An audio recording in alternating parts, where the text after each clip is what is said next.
दोस्तों नमस्कार। Indian polity की आज की क्लास में हम लोग पार्लियामेंट ऑफ इंडिया के बारे में जानेंगे।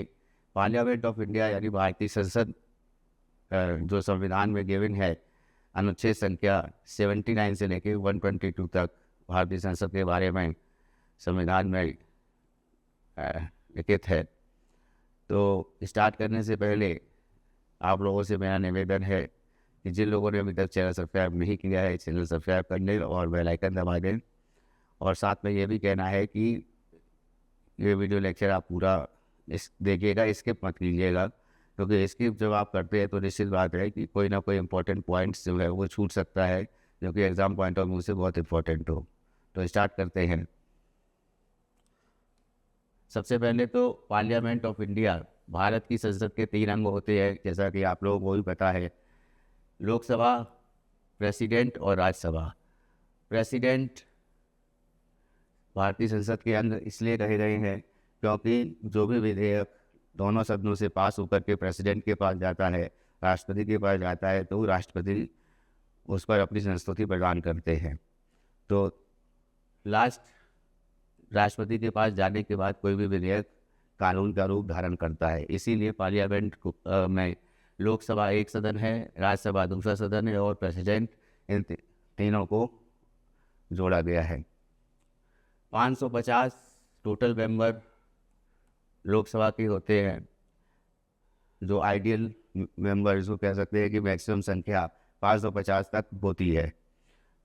550 में से 530 सदस्य जो है ये राज्यों से आते हैं और 20 सदस्य ये केंद्र शासित प्रदेशों से आते हैं। ठीक उसी तरह करंट में इस समय 543 सदस्य हैं।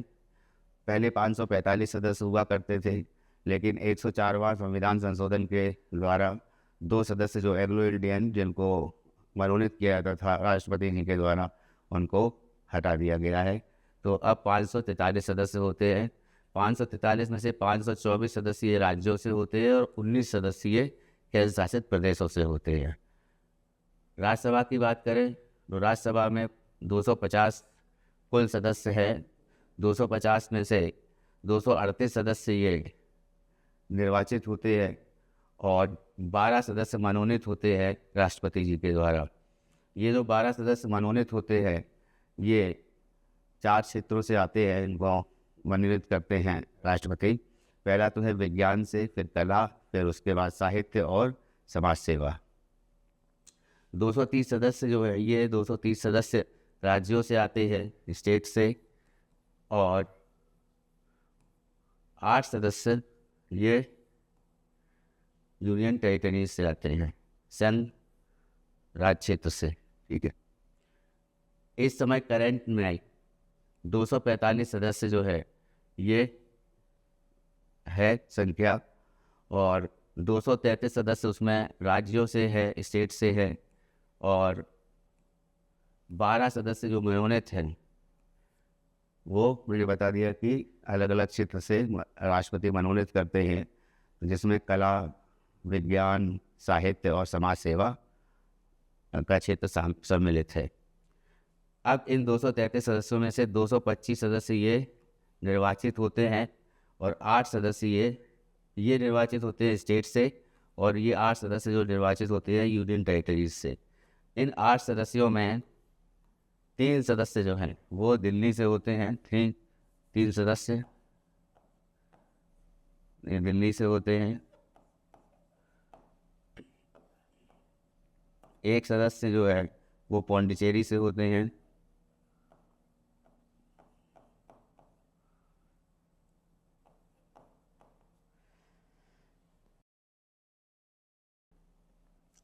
और 4 सदस्य ये जम्मू और कश्मीर से होते हैं, यूनियन टेरिटरीज के।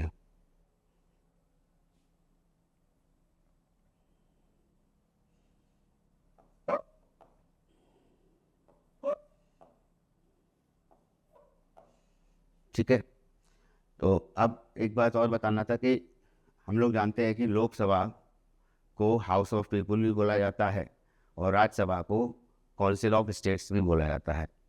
लोकसभा निचला सदन बोला जाता है, राज्यसभा को उच्च सदन बोला जाता है, और लोकप्रिय सदन की अगर हम बात करें तो लोकप्रिय सदन लोकसभा को ही बोला जाता है।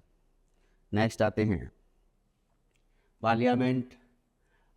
पार्ट 5 भाग 5 में अनुच्छेद दे रखे हैं 79 से लेके 122 तक, 79 से लेके 122 तक अनुच्छेद संसद के बारे में बताते हैं।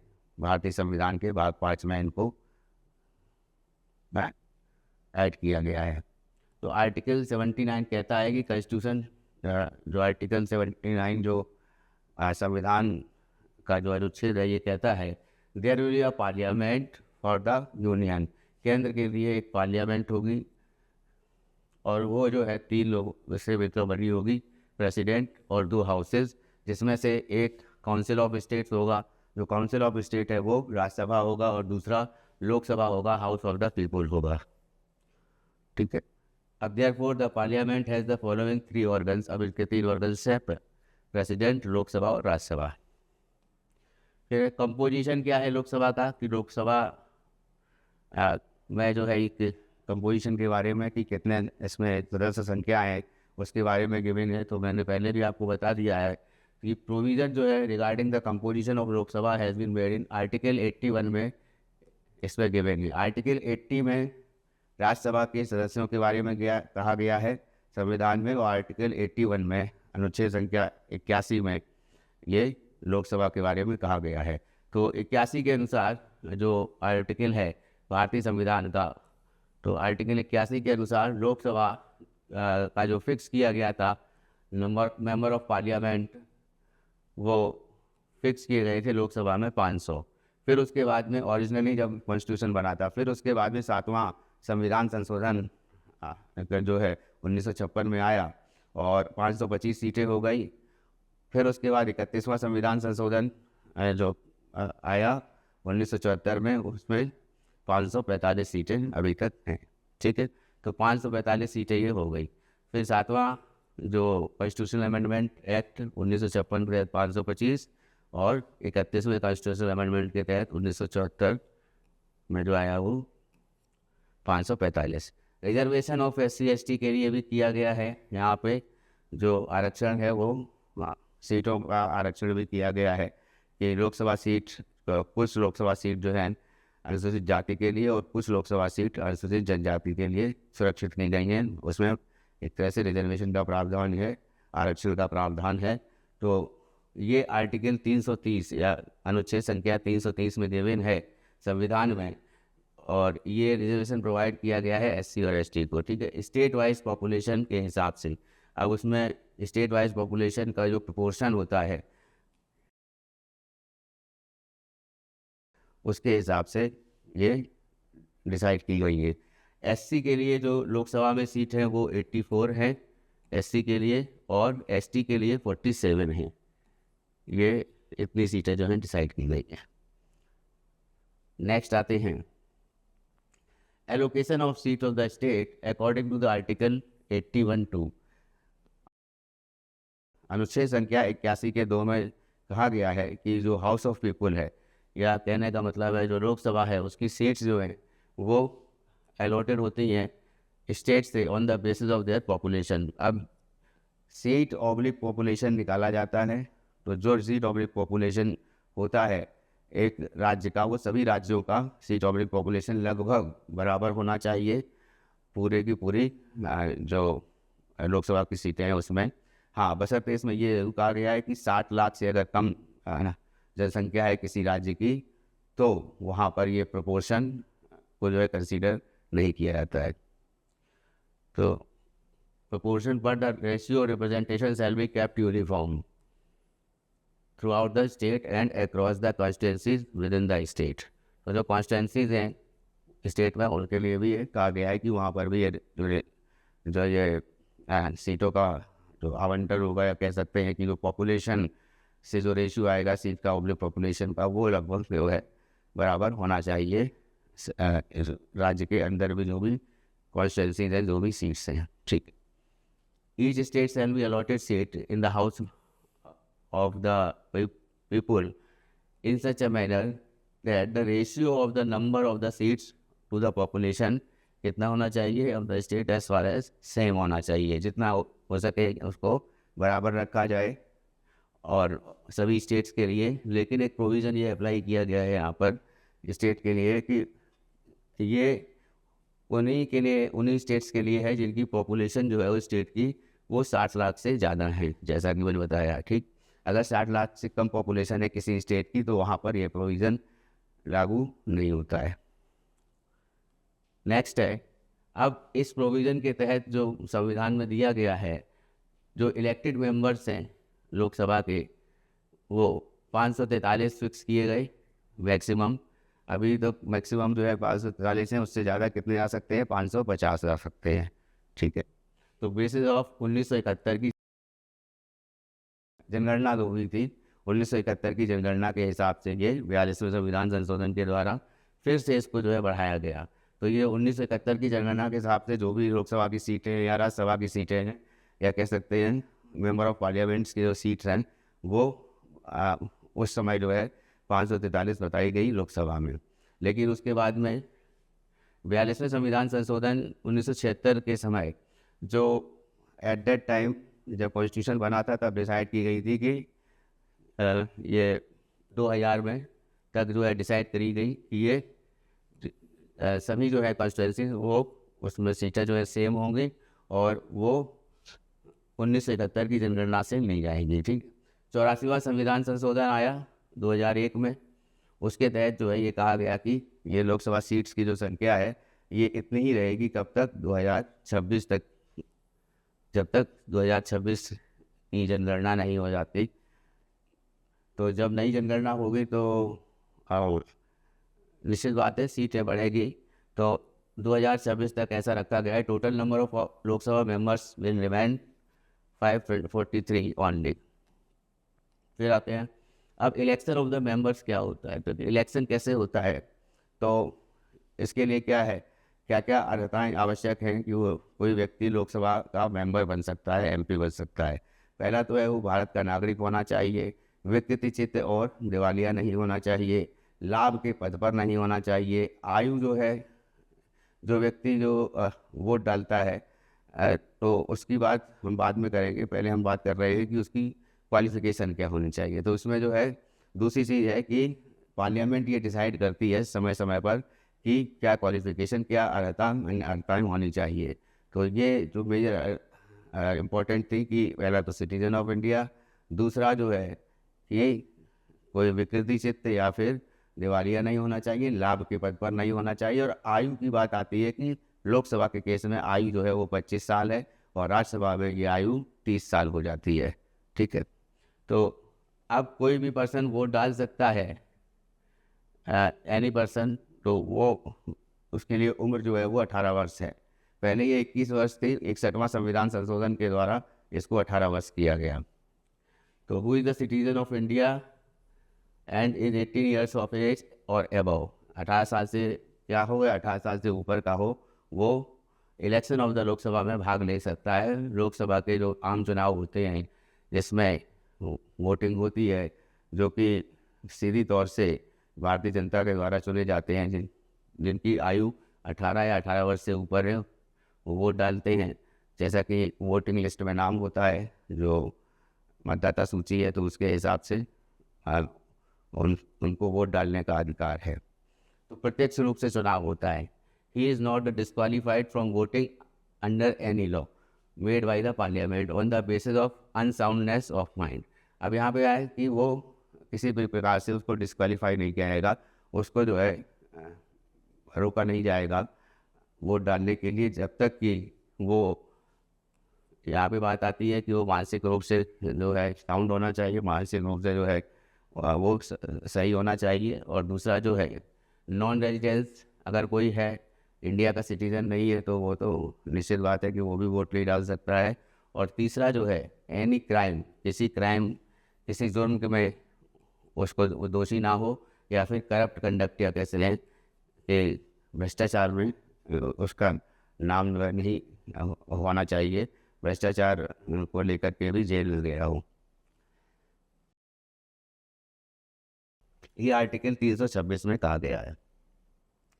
क्वालिफिकेशन मैंने आपको बता दिया, आर्टिकल 84 में क्वालिफिकेशन के बारे में कहा गया है कि ये पर्सन जो है राज्यसभा और लोकसभा के मेंबर्स की जो क्वालिफिकेशन है उसमें कहा गया है कि eligible to be elected as a member of the Lok Sabha.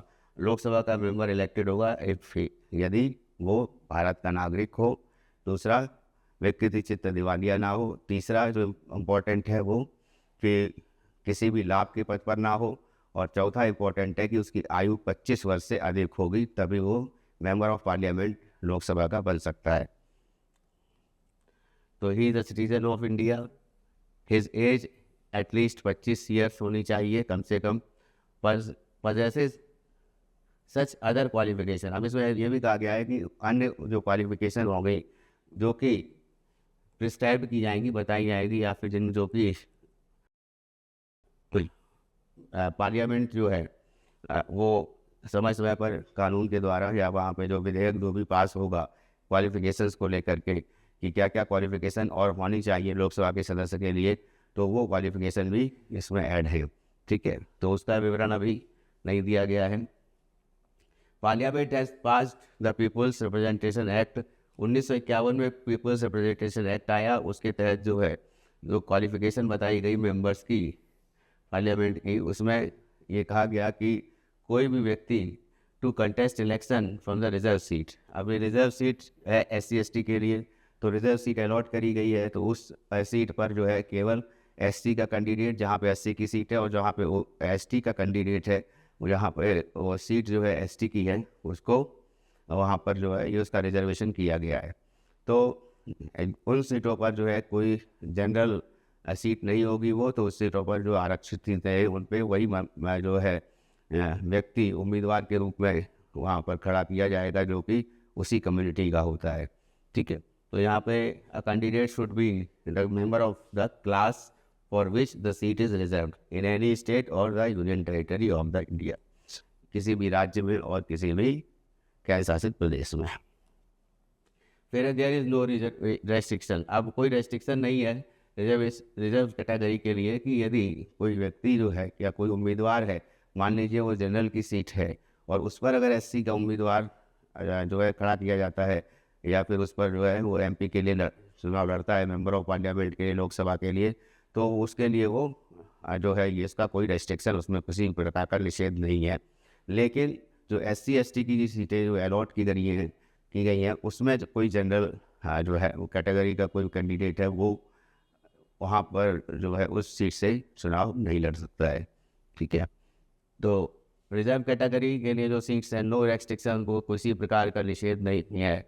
Candidates to contest election on the general seat while the reserve seats are restricted for general category candidate. दूसरी जो बात इम्पोर्टेंट है कि यहाँ पे एक बात आती है कि क्या व्यक्ति को जहाँ से वो चुनाव लड़ रहा है वहाँ की मतदाता सूची में उसका नाम होना चाहिए, वहाँ का वोटर होना चाहिए वो कि नहीं। तो यहाँ पे लोकसभा के केस में क्या है कि मतदाता सूची में उसका नाम होना ही चाहिए जहाँ से कोई व्यक्ति उम्मीदवार के रूप में खड़ा हुआ है मेंबर ऑफ पार्लियामेंट बनने के लिए लोकसभा के लिए। लेकिन राज्यसभा में ऐसा जो है नहीं दिया गया है। राज्यसभा में कोई भी व्यक्ति जो है वो वोटर लिस्ट में शामिल अगर नहीं भी होता है तो उस केस में क्या है कि उसको मान्य होता है, वो कहीं से भी चुनाव लड़ सकता है। तो to contest the election from any other place the candidate should be registered in the electoral roll, voter list में उसका नाम होना चाहिए, मतदाता सूची में, और जो नामावली जिसको कहते हैं उसमें, फॉर एनी पार्लियामेंट्री कंस्टिट्यूंसी, किसी भी पार्लियामेंट्री कंस्टिट्यूंसी है जो वहाँ पर उसका नाम होना चाहिए। लोकसभा इलेक्शंस जो है उसके लिए सिक्योरिटी डिपॉजिट कितनी है, यानी उसके लिए जो कितना जो जमानत राशि है वो कितनी है, तो 25,000 रुपये जमानत राशि जो है वो जनरल के लिए है, और अगर कोई SC/ST कैंडिडेट है तो उसके लिए 12,500 जमानत राशि दी गई है जो कि RBI में जमा करानी होती है। ठीक है, 25,000 और 12,500 इन SC/ST। फिर उसके बाद आते हैं कि डिसक्वालिफिकेशन ऑफ मेंबर कैसे हो सकता है। कोई भी व्यक्ति जो है वो डिसक्वालीफाई, या फिर कह सकते हैं कि उसको जो है उसकी जो क्वालिफिकेशन है, उसकी जो योग्यता है वो आर्टिकल 101 और 102 में संविधान में दी गई है।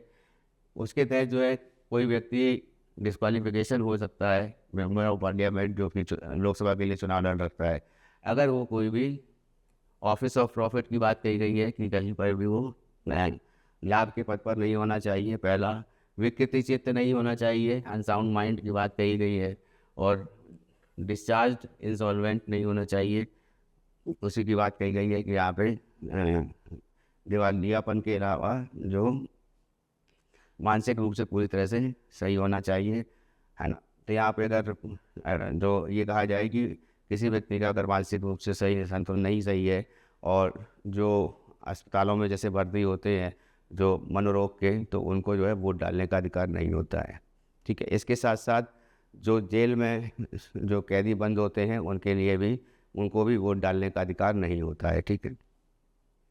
फिर आता है if it is he is not the citizen of India, अगर वो भारत का नागरिक नहीं है व्यक्ति तो वोट नहीं डाल सकता, and has voluntarily acquired the citizenship of the foreign state. और जैसा कि हम लोग जानते हैं कि अगर कोई व्यक्ति विदेश में जाकर के या किसी अन्य देश में जाकर के अपनी नागरिकता ले लेता है तो भारत की नागरिकता स्वतः उसकी ख़त्म हो जाती है, समाप्त हो जाती है।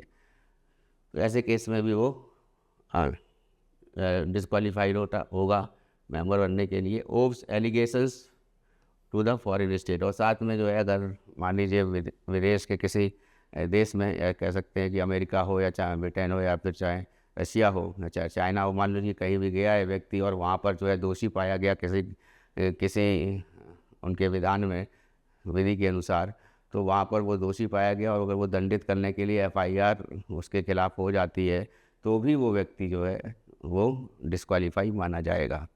फिर आती है कि if he is disqualified under the anti defection law. Anti defection law कहने का मतलब है दल बदल विरोधी जो कानून है उसके तहत उसको अगर वो आता है तो भी डिस्क्वालीफाइड माना जाएगा।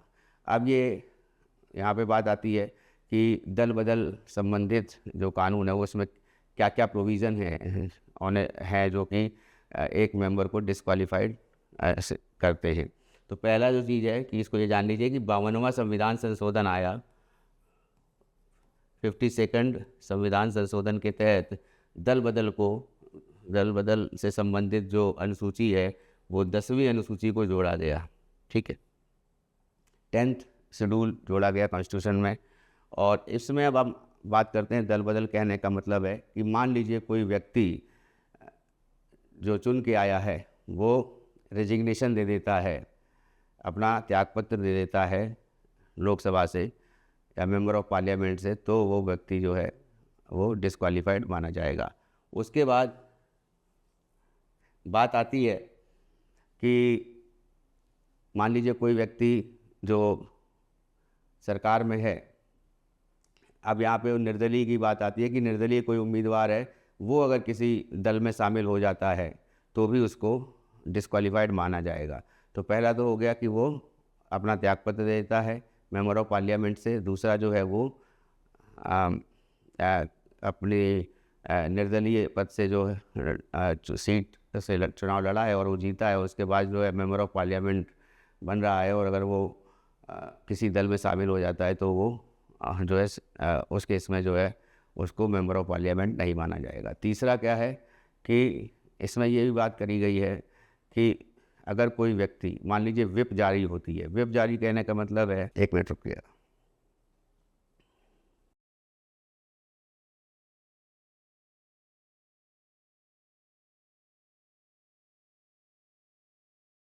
तो व्हिप जारी कहने का मतलब ये है कि मान लीजिए सदन चल रहा है और वोटिंग होनी है किसी विधेयक को लेकर के, और वो वोटिंग जो है मैं ऐसी कुछ मान लीजिए पार्टी का जो लीडर है, जो अध्यक्ष है किसी पार्टी का, उसको ऐसी शंका हो सकती है कोई व्यक्ति जो है हमारे पार्टी का वोट हमारे पक्ष में या फिर जो हम गाइडलाइन बताएं उसके पक्ष में वोट ना डाले, तो ऐसे केस में सभी मेंबर्स को जो है के लिए व्हिप जारी करी जाती है। एक तरह से उनके लिए ये निर्देश जारी किया जाता है कि सभी मेंबर जो है इस जो पार्टी के मेंबर हैं वो पक्ष में या विपक्ष में पूरी तरह से वोट डालेंगे। कोई भी मेंबर जो है इंडिविजुअली वोट अलग से नहीं डालेगा कि मान लीजिए उनको पक्ष में वोट डालने के लिए कहा गया है, जो उनकी पार्टी का नेता है या उनकी पार्टी का जो अध्यक्ष है उसके द्वारा, तो अगर वो उसमें उस केस में वो इसका उल्लंघन करता है व्हिप का,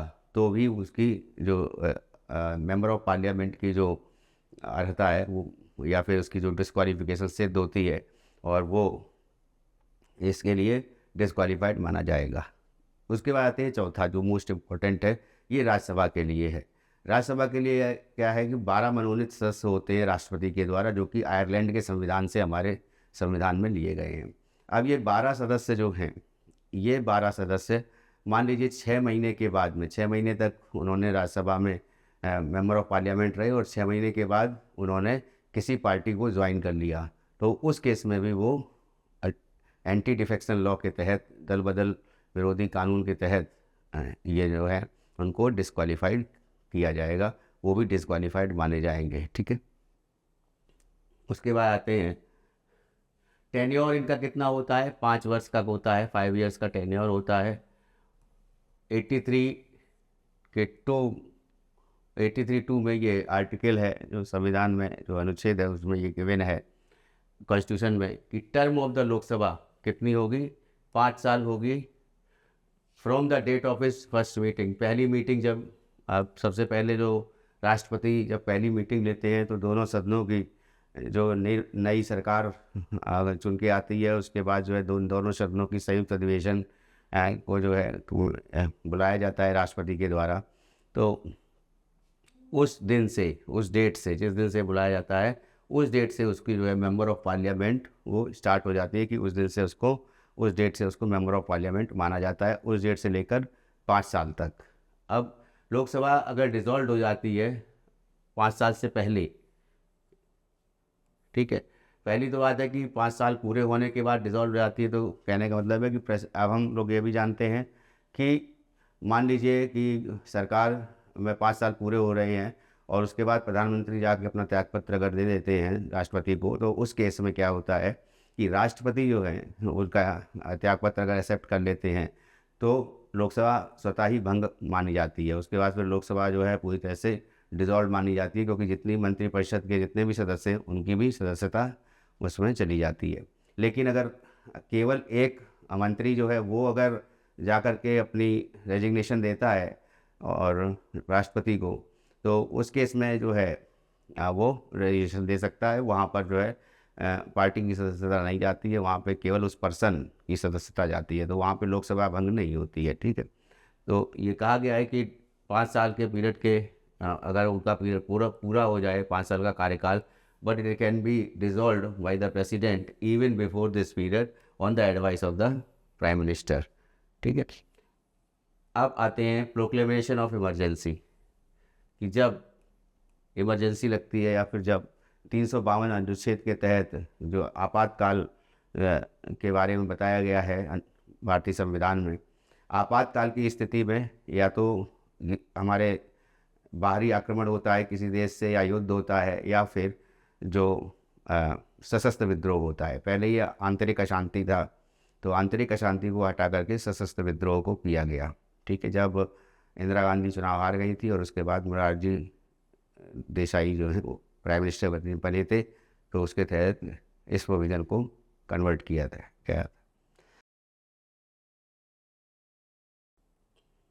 फिर जो प्रोक्लेमेशन ऑफ द इमरजेंसी है, इस केस में क्या होता है कि लोकसभा का कार्यकाल जो है वो 1 वर्ष में 1 साल बढ़ाया जा सकता है।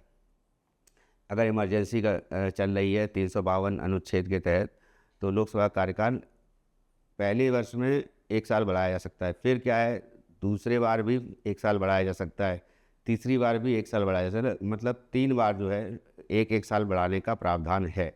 परंतु उसके बाद जो है उसको बढ़ाने का प्रावधान नहीं है। मैक्सिमम 3 साल तक वो लोकसभा कार्यकाल बढ़ाया जा सकता है अगर इमरजेंसी लागू है पूरे देश में या फिर किसी क्षेत्र में, तो ऐसा प्रोविज़न संविधान में दिया गया है।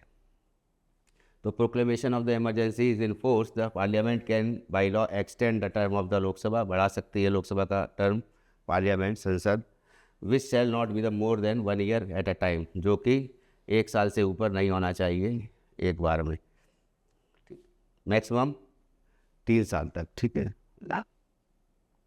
ओथ के बारे में आते हैं कि ओथ एंड रेफर्मेशन जो है ओथ और अफर्मेशन मेंबर्स की क्या होती है, तो आर्टिकल 99 में, तो ये किस अनुसूची में होती है, अनुसूची संख्या 3 में मेंबर ऑफ पार्लियामेंट की ओथ दी हुई होती है। और इसमें जो है जैसे लोकसभा अध्यक्ष होते हैं तो उनको भी मेंबर ऑफ पार्लियामेंट के लिए ही ओथ करनी होती है, ऐसा नहीं होता है कि उनके लिए अलग से हो। तो वहाँ पे मेंबर ऑफ उसमें जो है जो लोकसभा अध्यक्ष हैं उनके लिए, या कह सकते हैं जो स्पीकर हैं उनके लिए भी प्रावधान as a member of parliament ही उनको जो है शपथ दिलाई जाती है, अलग से कोई शपथ का प्रावधान संविधान में नहीं है। ठीक है, अकॉर्डिंग तो इसमें 99 आर्टिकल में ये कहा गया, ओथ के बारे में बताया गया है, oath taking on of member of parliament. According to this, इसके अनुसार every member of parliament shall take oath in form of prescribed in the 3rd schedule before the president. राष्ट्रपति शपथ दिलाते हैं और जो कि किस में गिवन है, 3री अनुसूची में गिवन है। और एक पर्सन या फिर राष्ट्रपति अगर किसी अन्य एक व्यक्ति को नियुक्त करते हैं इसके लिए कि शपथ दिलाने के लिए, तो वो भी उसके इसमें शपथ दिला सकता है। और a person appointed by him before taking a seat in the office. तो मान लीजिए राष्ट्रपति जो है वो इस समय राष्ट्रपति का दायित्व नहीं निभा रहे हैं, मान लीजिए छुट्टी पर हैं या फिर विदेश यात्रा पर हैं या फिर उस समय जो है प्रेजेंट नहीं है, तो वहाँ पर उस केस में जो है मेंबर ऑफ पार्लियामेंट की जो ओथ है वो प्रेसिडेंट के अलावा किसी अन्य व्यक्ति को वो अपॉइंट कर सकते हैं ओथ के लिए। ठीक है, फिर है इफ़ द इलेक्टेड पर्सन, अगर कोई इलेक्टेड पर्सन है does not take the oath. यहाँ पे की बात ये आती है, अगर कोई इलेक्टेड पर्सन है, इलेक्टेड पर्सन कहने का मतलब है कि जो उम्मीदवार चुन के आया है और जो मेंबर ऑफ पार्लियामेंट निर्वाचित हुआ है, तो अगर वो ओथ को नहीं लेता है, या कह सकते हैं कि वो अपनी जो उसकी शपथ है उसको वो नहीं लेता है, तो जब तक शपथ नहीं लेगा तब तक वो वहाँ लोकसभा में बैठने का पात्र नहीं होगा, वो लोकसभा में नहीं बैठ सकता है। ठीक है, और ना ही जो लोकसभा में बैठ सकता है और ना ही कार्रवाई में भाग ले सकता है। तो ये एक तरह से रेस्ट्रिक्शन है कि ओथ उसको लेनी पहले है, उसके बाद ही वो लोकसभा का मेंबर माना जाएगा, उसकी मेंबरशिप भी जा सकती है। ठीक है, तो he is not entitled to sit in the house of और nor is he a member of house. तो उस हाउस का जो है मेंबर भी नहीं रहेगा। उसके बाद सेशन और कोरम की बात आती है। कोरम मतलब गण पूर्ति कितनी होती है, कितना जो है सेशन की पहले हम बात कर लेते हैं कि सेशन कितने होते हैं। तो 3 सेशन होते हैं लोकसभा में या राज्यसभा में कह सकते हैं। 3 सेशन कौन कौन से हैं? सबसे पहला जो है सेशन है कि बजट सत्र मान लीजिए स्टार्ट होता है फरवरी में, तो पहला बजट सत्र हो गया, फिर उसके बाद में मानसून सत्र हो गया, फिर उसके बाद में शीतकालीन सत्र हो गया। तो 3 सेशन होते हैं।